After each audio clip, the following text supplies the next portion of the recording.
आदिवासी समाज के आरक्षण में बंजारा समाज को शामिल न करने व अन्य मांगों को लेकर कलमनुरी शहर में भारतीय आदिवासी पैंथर संगठन की ओर से 15 सितंबर को भव्य आरक्षण बचाओ मोर्चा निकाला गया।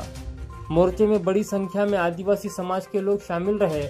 मोर्चे की शुरुआत शहर के लमानदेव यात्रा मैदान से हुई, जहां से ये मोर्चा मुख्य रास्ते से होते हुए तहसील कार्यालय के सामने पहुंचा, जहां मोर्चा सभा के रूप में परिवर्तित हो गया, जहां कई प्रमुख वक्ताओं के भाषण भी है, जिसके बाद तहसीलदार के माध्यम से मुख्यमंत्री को ज्ञापन भेजा गया।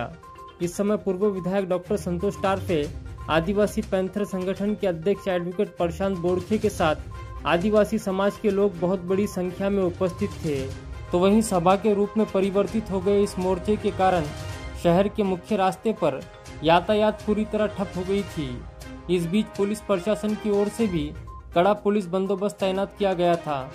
समाजाचा मोर्चा आहे, तो मोर्चा मुख्यत्वे बंजारा समाजाने जी मागणी केली आदिवासी समाजाच्या आरक्षणामध्ये आरक्षण मागण्याची, ती हैदराबाद गॅजेटच्या अनुषंगाने केली आहे आणि हा मुळात खरं म्हणजे त्यांची मागणी चुकीची आहे। यापूर्वी सुद्धा धनगर समाज असेल किंवा इतर समाजांनी आदिवासी समाजामध्ये समावेश होण्यासाठी मागणी केली होती, परंतु आदिवासीचा क्रायटेरिया पूर्ण न करू शकल्यामुळे त्यांना कोणाला आरक्षण मिळू शकलं नाही। त्याचप्रमाणे बंजारा समाज सुद्धा आदिवासीचं कोणताही क्रायटेरिया पूर्ण करू शकत नाही आणि म्हणून त्यांना सुद्धा आरक्षण मिळू शकत नाही। परंतु सरकार हे निवडणुकीच्या तोंडावर समाजामध्ये भांडण लावण्याचं काम केलेलं आहे। उद्या स्थानिक स्वराज्य निवडणुका आहे आणि ते पाहूनच सरकारनं या बंजारी समाजाला आरक्षण देण्याचं जे योजना आहे ते कदापि पूर्ण होणार नाही आणि आदिवासी समाज सहनही करणार नाही। हा मोर्चा आदिवासी समाजाच्या वतीने आयोजित केलेला होता आणि आदिवासी आरक्षणात बंजारा, धनगर, गोसावी आणि इतर कोणत्याही समाजाचा समाविष्ट करण्यात येऊ नये ही प्रमुख मागणी आहे। हैदराबाद गॅजेटचा चुकीचा अर्थ काढून आदिवासी आरक्षणात कोणाला टाकण्याची भाषा ही केलेली आम्ही कबूल घेतली जाणार नाही।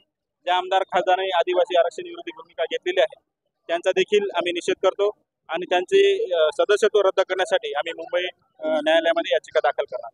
सरकारला काय सरकारने जर तेलंगणा आणि आंध्रासारखं या ठिकाणी जर वातावरण निर्मिती करण्याचा जर प्रयत्न केला तर याचा उद्रेक तीव्र होईल आणि सरकारला देखील तेलंगणा आंध्रासारखा वाद जर या ठिकाणी उपलब्ध करून जर दिला, त्यांनी जर तसा वाद या ठिकाणी घडवून आणला तर तसं उत्तर सरकारला दिल्याशिवाय आम्ही राहणार नाही।